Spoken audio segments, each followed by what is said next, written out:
Okay, and so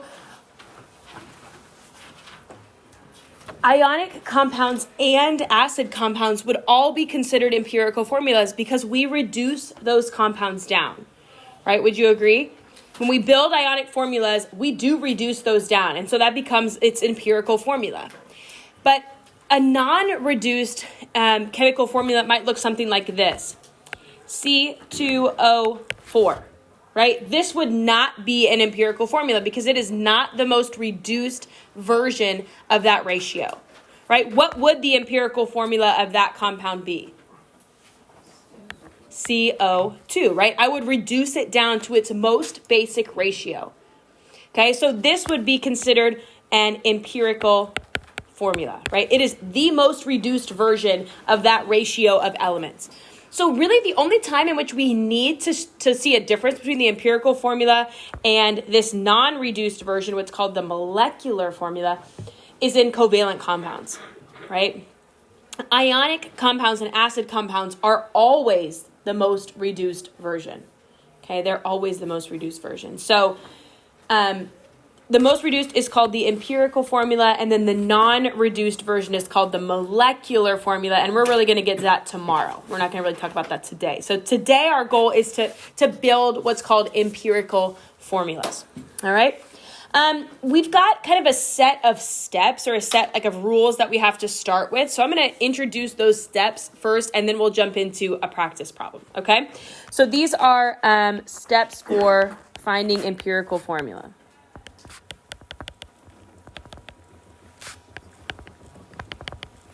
Oops.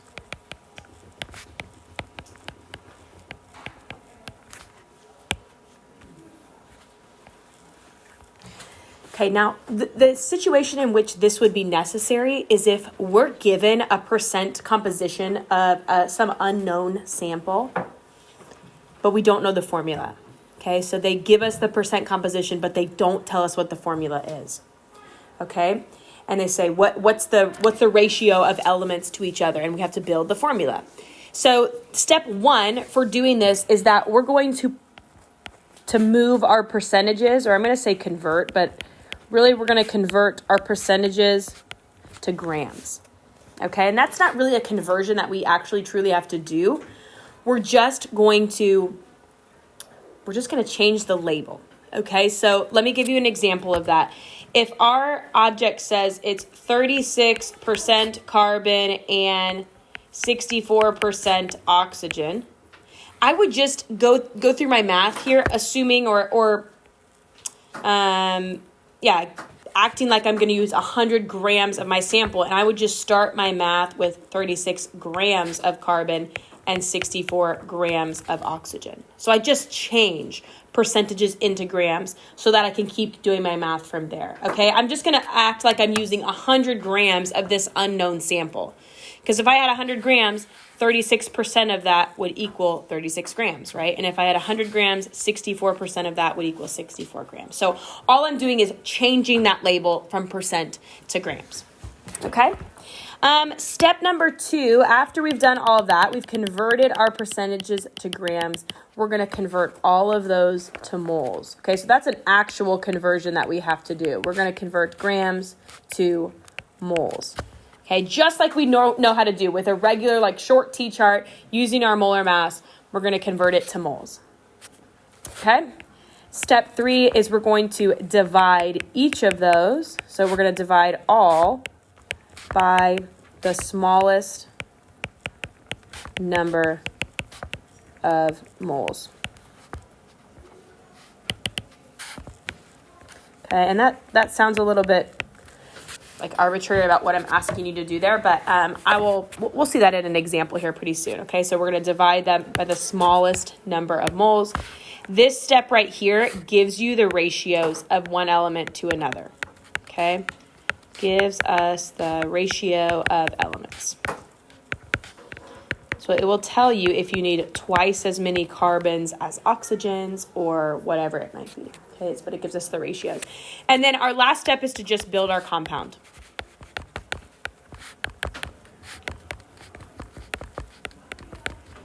Okay.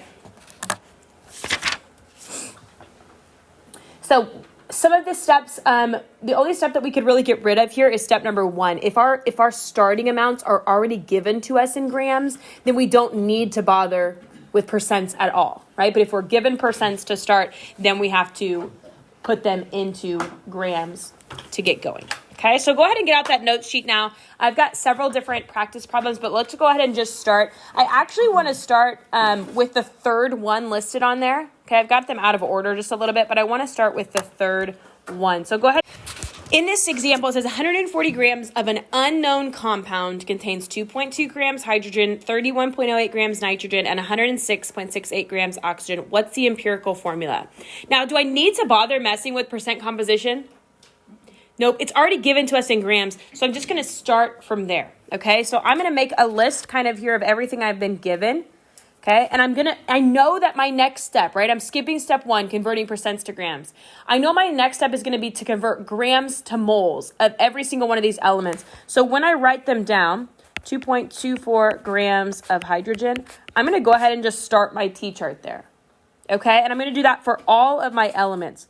So 31.08 grams of nitrogen, and I'm going to have 106.68 grams of oxygen. Okay, and I know since I'm going to have to convert to moles, I make a list and I give myself some room to go ahead and do that work. Okay, so now we need to convert each of those to moles. Okay, so I'm going to come up here and I'm going to say grams of hydrogen to moles of hydrogen. Right, and these are just simple one-step conversions. So I know moles gets the 1.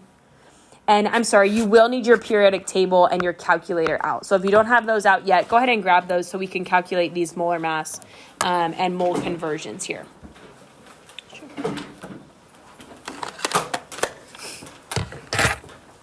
What is the molar mass of hydrogen? Just 1, right? So that means that I'm going to have 2.24 moles of hydrogen. All right. And I'm going to convert each of my starting amounts to moles. So I'm going to do the same thing with nitrogen. Grams of nitrogen, moles of nitrogen. Moles gets the 1, and nitrogen's molar mass comes right off the periodic table.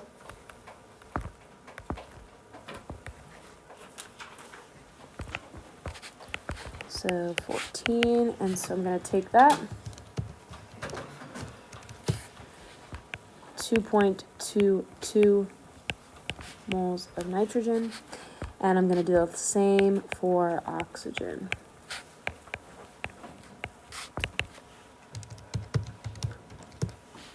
That gives me 6.66 moles of oxygen. Okay, are we on the same page with our calculations, our mole calculations here? Am I going a little bit too fast?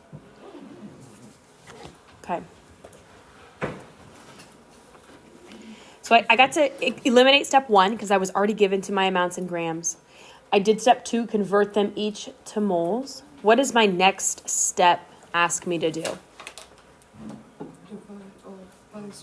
Divide all of them by the smallest number of moles. So which of these elements gives me my smallest number of moles? Nitrogen. But isn't hydrogen essentially the same? 2.22 and 2.24, aren't those essentially the same, right? When I divide this by itself, what's it going to give me? 1. So I need 1 nitrogen atom. When I divide this by 2.22, isn't that essentially going to give me 1? Yeah, right? So I need 1 hydrogen atom. When I do this part of my math, it should give me like a nice pretty round number. Okay? This should give me the ratios of my elements from one to another.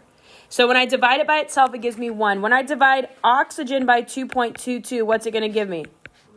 3 oxygen. So now I've got my ratios, and all I have to do is build my compound.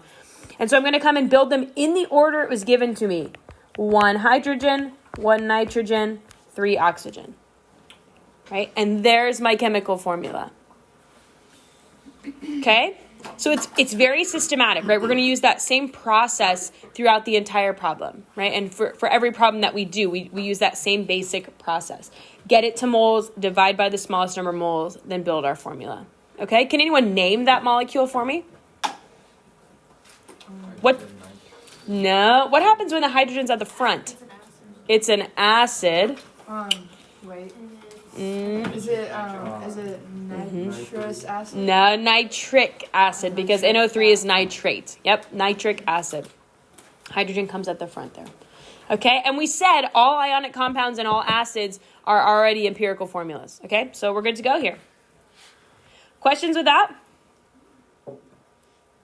Okay, let's move up to the first problem on this handout. This one, it has an extra little wrinkle in it. Okay, what is the empirical formula of a compound that contains 89.14% AU? What's AU? Do you remember? What element is that? Gold. Yeah, gold. And then 10.8% oxygen. All right, so now we do have to do step 1, right? Where we just change our percentages into grams. So I'm going to go 89.14 grams of gold, and I'm going to make my chart to go ahead and convert. And I'll do the same thing with oxygen, except I only have 2 elements here. Okay, so that makes it a little bit simpler. And I'm going to convert that into moles for each of those.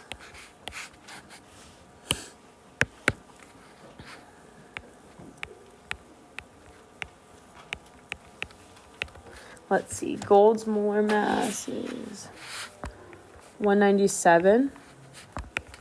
Okay.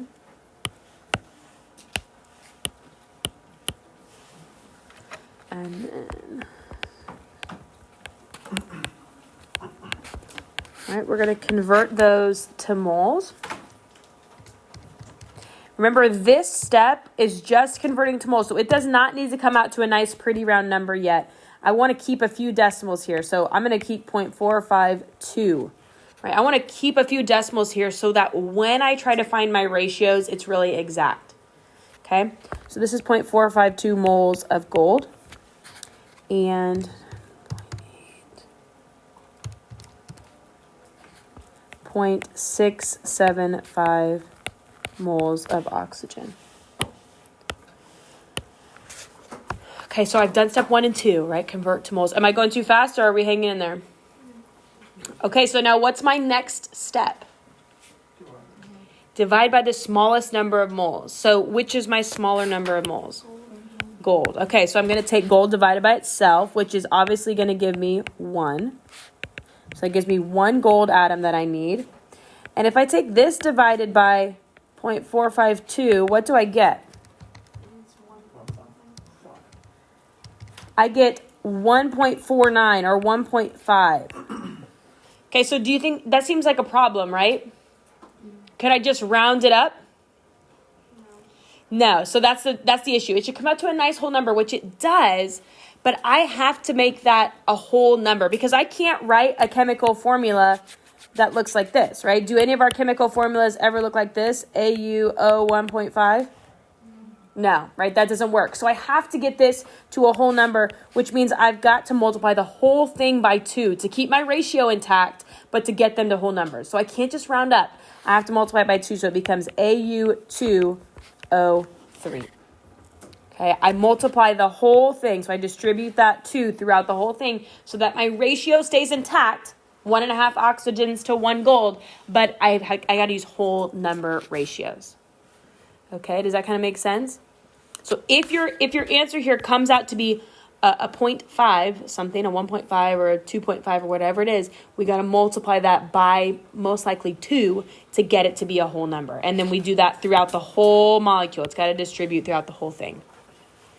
Okay, tell me what questions do we have with that? So our final empirical formula would be this, AU2O3. All right. And that is an ionic compound, so that means this would be called gold 3 oxide. Right? All right, I want you to try that middle one, number 2. I want you to try that one on your own. Okay, it's got 4 atoms that you've got to take into account. Okay, we still do the process the exact same way, but it's got 4 different things for you to take into account. Okay, so here's that problem.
this compound should really be this.